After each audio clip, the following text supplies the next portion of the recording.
down the basement, lock the cellar door, and baby, talk bloody to me. Howdy, partner. Welcome to another exciting episode of Talk Bloody to Me. I'm feeling Western today. We're talking about Texas Chainsaw Massacre 1 and 2. And I'm so excited to even say I'm Matt. And I'm Breezy. And hi, welcome to the show. And today is an exciting episode because we're talking about one of the most iconic horror movies of all time, which is Texas Chainsaw Massacre. But before we get into that, let's go to Breezy at the news desk with the horror news. Yes, so this week for the horror news that I got for you all is Japanese horror slasher Love Will Tear Us Apart will be on digital and demand this coming up Friday. No, Tuesday. Sorry about that. And then you got Abigail. That's a Oh, yeah. vampire ballerina. I want to see that one. And that's coming out this Friday, Oh, or it nice. should be coming out or something. And then you got Late Night with the Devil, which is this Friday on Shudder. Yep. And then you got Chucky season 3, episode 6 in the Panic Room. That's what they call the episode, which is Okay. already aired yesterday. Uh-huh. So if you haven't seen that, it's already on.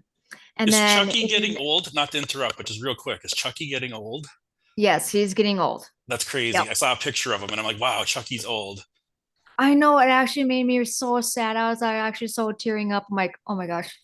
I'm a Aw. huge Chucky fan. So I'm like, no, he's gonna die off. But I don't know. I hope not. But in the season of Netflix, the Wednesday, like Wednesday Addams, Hmm.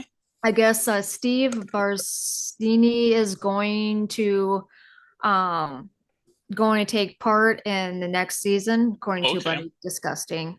And that's all I have for news this week. Nice. Thank you so much for that. So, um, today, as we said before, we're talking about Texas Chainsaw Massacre. And this kind of started because we're planning on going to Crypticon in September, which is like the best horror convention around, basically. And this year, some of the guests they're having is they have Carolyn Williams, who plays Stretch in Texas Chainsaw Massacre 2, and Mm. also, oh, I'm blanking on the name, but a gentleman who plays Leatherface through, Bill Johnson. yeah, that might Yep. be it. Yeah. So they are going to be there, and that's exciting. So we thought, you know what? We should probably, Bill Johnson was there last year. You talking about the other oh, yeah, the other guy that's going Leatherface? to, like, he was a stunt man. I can't think Yeah. of his name, but he played Leatherface for part of the movie. Yep. And so he's going to be there. And so we thought we should watch Texas Chainsaw Massacre 2, but well, it was Breezy's idea. And then we thought, well, if we're going to talk about part 2, we should probably talk about part 1. So Yep. then we started with part 1, and then we even watched a documentary about part 1. So then now we know all about it. And I just want to say, I love this movie. Breezy, what do you think of Texas Chainsaw Massacre? Oh God, I just love it. I mean, it's original, and besides, when I was 5 years old, I know I explained this to you before, like Yep. a few months ago. Um, this movie actually got me into the horror genre. Like I Hmm. fell in love with it. I was like a huge fan, and then that's Hmm. why I kind of went to Chucky, or Yep. and then Texas Chainsaw, one of the two. Right.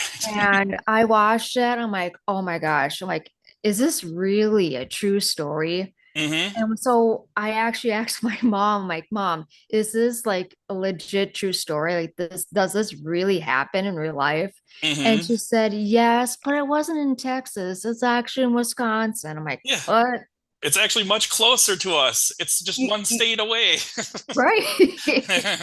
So when I got older, like in teen, I actually did some research on, Leatherface and Eggy, and I was like, wow, he's like kind of sick and twisted in the head. Yeah, definitely. But Yeah, yes, I love it. I do too. I remember like I got into horror a little later. I was probably like 13, and I started being able to watch like the R-rated sci-fi movies like The Fly and like Aliens and stuff like that. But then I went to a friend. I got to be friends with Aaron, who you know, and he Mm. introduced me to real horror movies. And one of his all-time favorites, he sat down and showed me was Texas Chainsaw Massacre. and I was just like my little mind was blown. Like I couldn't believe what I was seeing. Didn't even comprehend half of it, I don't think. But just an amazing movie, and really kind of set a whole new standard for the genre of horror, just Mhm. because of things that came out of that movie that became sort of standard. Like for example, one thing was the sort of the lone girl, the final girl survivor at the end of the movie. They say Sally. that, yep, Sally. They say that Texas Chainsaw Massacre is the first example of that. Spoiler alert, by the way, I just ruined the movie if you haven't seen it before. If you haven't seen it, you should go see it immediately. It's on Tubi. I'm pretty sure a lot of people have seen it. Right, exactly. So, And it, and it's still popular to this day too. oh, exactly. Um, and if for some reason you're not familiar with the movie, basically it's four friends in a van. There was a graveyard that had been disturbed. Someone dug up a bunch of graves. They go to make sure their dad or their grandpa's grave It wasn't was their messed up. Their grandpa's or grandpa's. yep. And then they're like, since we're nearby, let's go check out the old house. While they're at the old house, they happen to get too close to the house next door, which is the Leatherface family, and chaos ensues, and they start dropping like flies. Yeah. Yep, that is correct. And it's been a while since I've watched this movie, but I just watched it again, as sort of refresh my memory. And one thing I was surprised at is just how fast most of the people are actually killed in this. Once they get to the house, it's just like boom, boom, boom. There goes three of them right off the bat, basically. Well, it's like they ran out of gas and Hmm. at the gas station.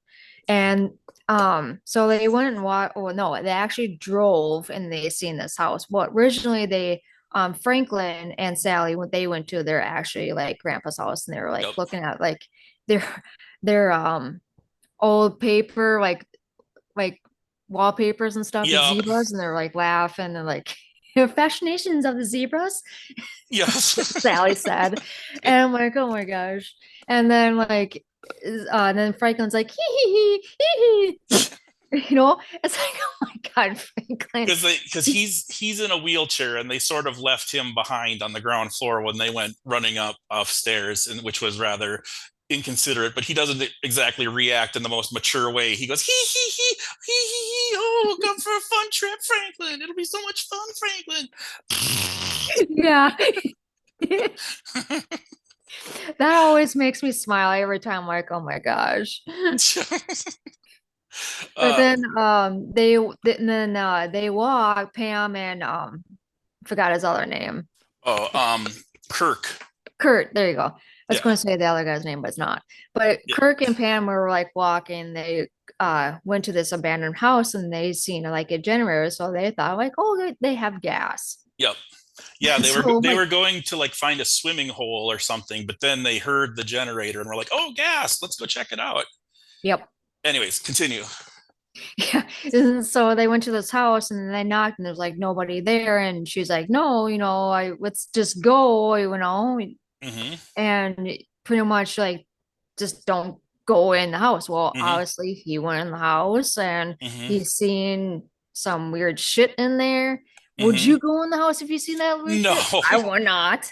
I would never go into anyone's house ever, period, unless there was like I don't know, like a big pizza sitting out and it didn't look like anyone was around. Then I'd Oh, go in and probably not. no, I No. still don't think I'd go in anyone's house, but especially not if I saw bones and shit hanging up and feathers and bull crap. And that's when Pam, like, he got killed. Hmm. His Leatherface came in. Oh yeah, he comes in and it's the first time you see Leatherface, and it's just like instantaneous. It's like he's like, "Oh, this house is a little weird. I wonder what's around this corner."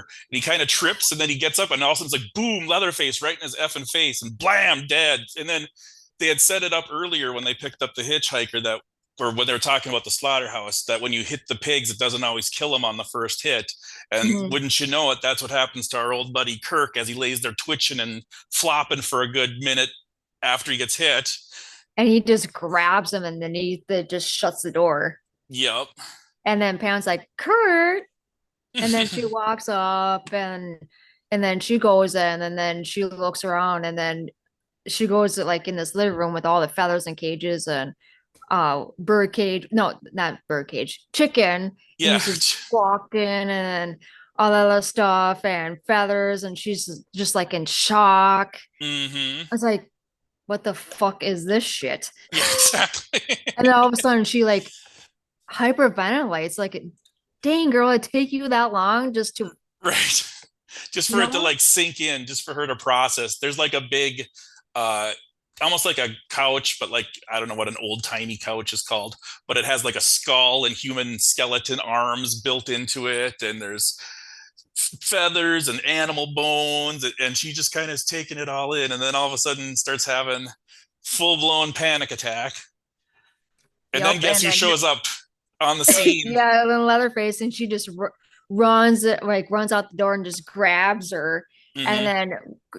then he takes her to the like the kitchen where the butcher hooks are at, and Hmm. then she just like right on the fucking hook. Yup. And one thing I didn't actually realize until I watched the documentary, was that there's really not a lot of blood in the movie. You think there is, like there's a lot of chainsaw noises and a lot of screaming and a lot of implied like murder and chaos, but there really isn't a whole lot of actual blood. And when, like for example, when they put her on the meat hook, they were trying to figure out a way for it to splurt blood all over, and the special effects guy was like, "No, it's going to be more effective, more powerful, just with no blood." And it really is. It really, it's just like chunk, and she kind of Yeah, bounces a because little bit. in the yeah, no, in the documentary they were talking about that, like that scene, and the guy was saying that he wants to have your imagination run wild. So that's Hmm. why, because they want to do the hook right through, but they Hmm. didn't want to do that. So they end up putting like, I don't know, like a whole bunch of stuff like in her panties and stuff, and Hmm. have a whole bunch of padding, and then that's how they do it. So pretty much the hook, she's sitting right on the hook. Yeah. And Yeesh. they said she can only stay on there for about a minute. Yup. I was like, that's got hurt. I'm sorry. Yeah, exactly. And I guess she doesn't want to talk about this to this day, too. The Really. yep, the celebrity here. Huh. Well, yeah, I don't know. It sounds like it's pretty intense. Well, yeah, I mean, Yeah. she probably didn't take that too well. Yeah. So anyway, back Jake, what's his name? Jerry and Sally and Franklin are back at the van, and they're getting a little antsy. So Jerry goes off looking for him, and he walks in the house, and he doesn't last very long either. No, he doesn't. Jerry just walks right in. Well, Sally and Franklin were already by that van, and Jerry walked up by himself to this house, to the, this creepy ass house. And he walks in, I'm like, okay, come on, you guys. Yeah. So, because he's been hearing like chains and stuff, so they thought they were like, he thought that he was there fucking around or screwing Right. around or whatever. Yep. And it's like, okay, come on, Yeah. where are He you guys? he goes in and he finds a big chest freezer, and he's hearing some strange noises, and he opens the chest freezer, and what does he find? He finds Pam. And that's like crazy because it's like she's dead, but then all of a sudden she like revives for a second and it's like "Blah!" And like, but like she wasn't all the way dead, but she was like still, and then he freaks out, and then all of a sudden Leatherface is right there in his face again, like it just boom every time. But the special effects on Pam versus like on the hook versus in the freezer, she looks like she would like completely dead, like Yeah, frozen or definitely. halfway frozen. Yeah. Yeah, it's just really interesting to me that Leatherface comes in just so fast every time. It's almost like a jump scare, but not really. But it's just like really fast. It's just like they turn around and boom, he's there. Hmm. And we kind of forgot to mention that they pick up a hitchhiker at one point. He's a little bit goofy in the brain, and he starts cutting on himself. They also stop at a gas station that was out of gas, and there was a nice, friendly old man that said they should stick around and try some of his barbecue, and they said no thanks. And those people will become relevant real soon because after Jerry dies, then Franklin and Sally decide they have a little tiff, and then they decide that they're going to go looking for him. And that's just one of my favorite parts of the movie because again, with like um, what I've been saying about Leatherface is they're going through the it's dark and it's just this flashlight and you're just seeing like flashes of branches and flashes of Mhm. trees. And all of a sudden he says, Sally, I think I hear something. And like, bam, Leatherface is right there, like in his face. I think that's what when I watched that the first time, that was like to me when I seen that the first time that actually scared the living shit out of me. I was Hmm. 5 years old because I was watching in the dark. I was like, whoa, you know, and then I'm like, I actually really like this. It scared the shit out of me, Yeah. but I love it. Yeah. And it's been history ever since. Yup, and ever since that, I fucking love this movie. Yeah, exactly. Um, so what else happens? What's next? However, that hitchhiker is like kind of cuckoo in the head. Yeah, yeah, It's definitely. all the whole family is dysfunctional, whatever you want to call it. Yeah. Something not right in the head. Yeah. Yeah. She runs into the house, Sally runs into the house, and Leatherface is chasing after her, saws the door down, the front door with the chainsaw. And then she ends up running away and she jumps through a window, she gets back to the gas station, and the nice friendly old man is gonna help her out. But what does he do? So he pretty much takes her in the barbecue shop slash Mhm. gas station, and she's like, "No, he's gonna get me," you know. He's Call like, the police. don't worry, you calm down now. Just calm down, settle down Just call now. the police. No, no, We, no, call the police. he's like, we don't have a phone. I gotta go get the truck so we can drive to whatever place for there's a phone.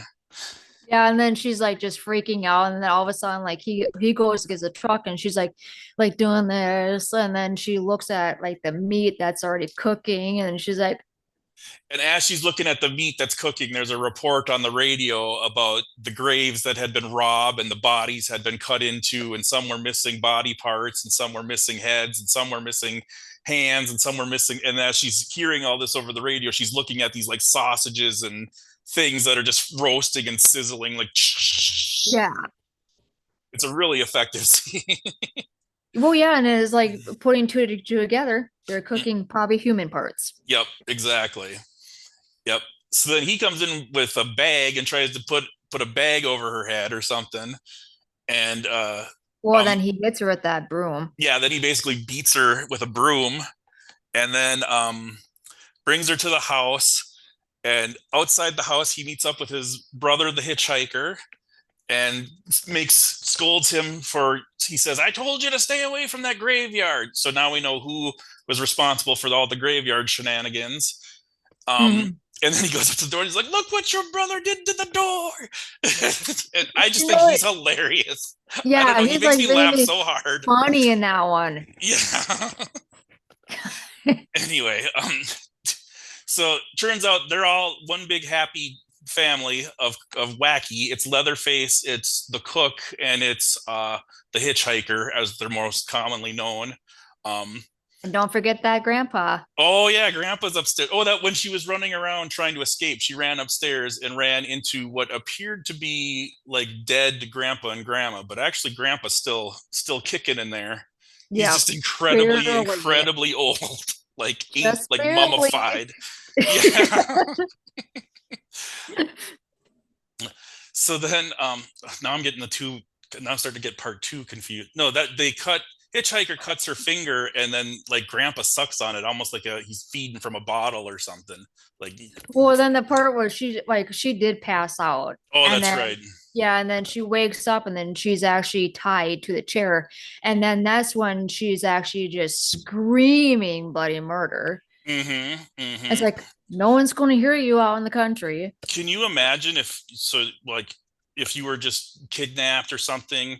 I mean, bad enough that some weird old guy tried to put a bag over your head and beat you with a broom, but then to wake up tied to a chair with three psychos and like a table full of like decomposing animal carcasses and like Well, on top of that, you got like that little head looking thing Oh yeah, there's like the above the lamp made table. out of human skin that looks like that has a face on it. Yeah, it looks like it has like a little hair on it too. Yeah, ish. It's just And they're like it's dinner time, time to enjoy some dinner. And what was the name of that documentary? Is like Texas Chainsaw Massacre, The Untold Truth or something like that. there's Texas Chainsaw Massacre Untold Truth that yeah we both watched and we're Okay. talking about that too in here. And then there's another one that's called Texas Chainsaw Massacre: A Family Portrait Revisited. They're Okay. both on Tubi. Okay. Definitely, if you have not seen that, check it out because then you learn so much about Exactly. And then I actually watched the Untold Truth first, and then rewatched um, Texas Chainsaw Massacre, and actually enjoyed it so much more even than I did the first time because of all the things I knew of what was happening behind the scenes. Like for example, in this dinner scene, they were filming in the hot Texas heat, and the decomposing chicken skeleton on the table was starting to get pretty ripe, as well as some of the other body animal parts, and people were having to go outside in between takes to throw up. It was that yeah. bad. Yeah, they said it was like really bad. It took them about, I think, 26 hours just to shoot that dinner scene. Yep. And it's an amazing scene. It's I mean the work definitely pays off, but Well, right, but it's like they had to do like so many takes yep. in that. Oh my God, I just can't imagine. Yeah, 26 hours straight. I don't know if I've ever even stayed up 26 hours straight. I might have back in my younger days, but Oh, that's a lot of coffee. You gotta yeah, go. exactly. But they said that one of the Gunnar Hansen who played Leatherface, they only had one Leatherface costume, and they didn't want to wash it because they were afraid they'd either lose it or it would get damaged or it would get faded. So he was wearing that Leatherface costume for 12 hours a day for how many days in the hot Texas heat. And they said in that room full of decomposing animals, one of the worst smelling things was him. And he's like, yep, it's embarrassing to admit, but it's true. When they in the documentary they said that everybody smelled too. Right. It wasn't And just him, everybody but was getting agitated. So it's like that, and it for us viewers, it looks like they're just acting, but they're actually getting irritated and right. like, okay, let's just get this fucking shit done. Yeah. So like they're screaming and yelling, and part of that is genuine emotion because they're like, let's get this effing thing done with. And Yeah. so, but so they decide they're gonna let old grandpa, because he was famous for killing the hogs at the slaughterhouse with just one hit, so they're gonna Mm. let him have a whack at uh killing her. And he's a little old grandpa. He's only about like 100 and, well, in Texas Chainsaw Massacre 2 I Oh, think they say he's he's 137. probably older than 120, maybe. Yeah. But he has a little hard time with the hammer. um and in the ensuing chaos, Sally gets away, jumps through a window, runs out onto the road. Well, the grandpa did hit her pretty good. Oh yeah, that's right, he did clock her And then good. Sally finally got it, broke away, and then like took off, and then she ran right to the window, and that's when you see like completely lightness, like looks like Yep, like morning she's or evening. But in the documentary, they were talking about they have to like do like a blackout curtain to shoot this to mm-hmm. make that scene happen, Yep, which that was exactly. interesting. Yeah, definitely. And there was something about how the actress that plays Sally just wanted to jump through the window herself, but they wouldn't let her do it because they wanted a Oh, stunt. Marilyn Burns. Yeah, Marilyn Burns. So they wanted a stunt woman to do it. So then they had her jump off a ledge, and she actually hurt her foot jumping off the ledge, and would have rather just jumped through the stupid window. Yeah. um, Says when she's limping, when she's running away at the end, that's an actual limp because she hurt her foot jumping off of that Yeah. stupid ledge. But she runs away, and the hitchhiker and Leatherface are hot on her heels. She gets to the road. Here comes a semi. Bye bye, hitchhiker. He's hitched his last hike, or hiked his last Yep. hitch. And the driver gets out, and she gets in, and they run to the other side of the thing, and it's almost like a Scooby-Doo chase with between the semi with Leatherface. And then here comes And another, the trucker did grab like something, and then oh, he like a took big pipe wrench or something. Yeah, and then he turns around and he just like shoves it or throws her into a Leatherface, and he fell down, and then his chainsaw landed right on his like Yeah.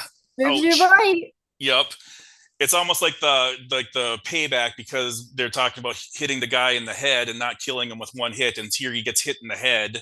It's kind of like karma or whatever. He gets clocked in Yep. his bean, and then he gets a saw in the leg. Um, so Sally ends up hopping in the back of a pickup truck and drives away, bloody and laughing hysterically. And what they said in the documentary was that they had finished shooting and she had gone home and she had gotten all showered up or whatever and cleaned up. And then they called her and said, something went wrong. You have to come back and reshoot this thing. And so they had to re-goo her up with blood and everything. And she said when she was laughing hysterically, it was actually, she really was hysterical because she couldn't believe she was redoing the scene. Well, she's like, well, shooting like 26 hours, you just want to be done, go home and like shower and just Go go to home and bed. go to bed. Well, then you got to redo that shoot. So it's like pretty much Yeah. like the tiredness of that. It's like, but I love that scene too. Yeah. That's my favorite. That and both that and then it ends with Leatherface standing in the middle of the road, kind of swinging the chainsaw around in frustration, and that's how it ends. And both of those are iconic. The driving away in the back of the pickup truck, bloody and laughing, and Leatherface standing in the middle of the road swinging the chainsaw. Yeah. One of the best endings to a horror movie ever. Yeah, definitely. And But and and then oh, like in the documentary they were talking about like they didn't get paid as much. mm-hmm, I forgot what the how much they get paid. Very because Gunner was saying something about they made about I don't know 140,000, but the film itself was like mm-hmm. over like 30 million. I was like, Yeah. and they didn't get really that much money back. It's like getting paid. It's like, wow. It was like they were told they were getting a percentage and they thought they were getting a percentage of the total movie, but they were getting a percentage of their production company, which only owned like 30% of the movie and then ended up having to sell more of it to finish the movie. So by the time it was all said and done, they only owned like 10% of the movie. And so he was like, oh, instead of having 30% of the movie, I have 30% of that 10%. So it ended up they got like a few $100 while the movie made millions of dollars. You're right. It's so Yeah. that kind of actually really pissed me off. It's like do all that work and whatever. Yeah, exactly. Um, well, we got about 9 minutes left. Do we have enough time to go through Texas Chainsaw Massacre 2, or should we save that for Yeah, next we time? should. I We think we should. can. I Yep. think we both agree Texas Chainsaw Massacre 2 came out in 1986, about 13 years. Well, I guess it is 13 years later or whatever. And I think we both agree we don't like this one as well. Um, th- No. this one went for a much more comedic tone. I've heard it compared to Gremlins and Gremlins 2, how Gremlins 2 is so much more bonkers than the first one. It's kind of the Yep. same thing. Like Texas Chainsaw Massacre 2 is just over the top, bonkers, crazy. Um, and kind of sounds like it got chopped up a lot in by the studio. Like the movie that they actually originally made, like Toby Hooper wrote and directed and edited, ended up getting picked apart by the studio and shuffled around so that it's not even really what they had tried to make in the first place. But Right. it does have its moments. I do like part of it. Um, Yeah, I mean, the only thing that I really like about it is when, Leatherface, Bill Johnson, mhm. was like going to stretch and because he just put on uh another face on stretch He and took he was off like a going to LG. like kiss her, like being it's like he wants to have a woman by his side. It's like, that's kind of like romantic. I Yeah. do like that scene. Yeah. Some it's like cheesy, but I do like that scene. I feel like that's like a hint of more of what the original movie was like because they kind of play off that. There's like times like at the end when like Stretch is going to get away. Stretch is a radio DJ that ends up getting called by some college guys who are on the road who get murdered by the Leatherface family, and it's all on the air. Lefty, played by Dennis Hopper, comes to her. He wants her to play the recording over and over so that he can catch the killers. But what he realizes is they basically come out of hiding to capture Stretch, and he follows them back to their lair, and they torture Stretch and her production assistant LG, who built a lovely fry house at one point. Yeah, I know I'm not really too fond about part two. Yeah. The cook wins a chili contest and says, "There's no secret. You can't. It's all in the meat. Don't skimp on the meat." Yep. um, and one part I really like is when eventually they all end up. That's called like Texas Battle Land or something. It's like an old, rundown, weird theme park supposedly. That's where their hideout is, and Lefty is. He's supposed to be the uncle of Franklin and Sally from the first one. Yep. And he finds actually the body of Franklin, like the skeletal remains of Franklin still in the wheelchair. And he has a slash in the skull right in the front, which watching the first one, that's exactly where Leatherface hits him with the saw. And then he Yep. still has the flashlight. And when they left for their, they were fighting over who got to hold the flashlight, and they actually show he still has the flashlight in his hand. And I was like, that's actually really cool how that ties into the Yeah. first one. I really I do like that. I like that scene. It took me a while to put two and two together actually. When I first seen that second one, I was like, and then Yeah. it took me a few years to actually catch on what that was. Yeah. The other big thing to point out in the second one is the hitchhiker got flattened by the semi in the first one. He appears in the form of Nubbins, which is like a dead body that they use as kind of like a puppet or a prop. But hitchhiker's been sort of replaced by Chop Top, who is played by Bill Moseley, who has a metal plate in his head. And by all the references he makes to Vietnam, I guess we're supposed to assume that he was in Vietnam during the first movie, and that's why he wasn't around when all the stuff went down in the first movie. But Bill Moseley, who later went on to be in House of a Thousand Corpses and The Devil's Rejects and all the Firefly movies, the Rob Zombie trilogy of wonderment. Yeah. All right, we got about 4 minutes left. Any final thoughts, Breezy? So if anyone is going to Minnesota Crypticon, Stretch will be there. That's why we Carolyn Williams. And I know you met her before. How was your experience? She was really nice, really friendly, talkative. My friend Erin asked her some really obscure, nerdy Texas Chainsaw Massacre question, and she did her best to answer it, and was like, "I'm just an actress, honey." No, I don't know. She didn't say that, but kind of. So definitely a cool person. Yeah, she's going to be there, and I personally didn't meet really anybody besides Bill Johnson, and so I'm going to show you. Holy crap! Look at that. Yep. Breezy has an autographed picture. Look Bill at Johnson. that. Awesome. And he was there last year, so nice. He was an awesome person. Yeah. I think I didn't meet him, but I stood nearby while someone else met him and listened to him talk. So yeah, he's pretty low key. He was really I really liked him. Yeah, he seemed like a really nice guy. Mm-hmm. All right. Well, I think that wraps it up for another episode of Talk Bloody to Me. And happy 420 because it's this weekend. That's right. Hell yeah. I'll be celebrating. So yep. All right. Thanks for listening. Be sure to like, share, and subscribe.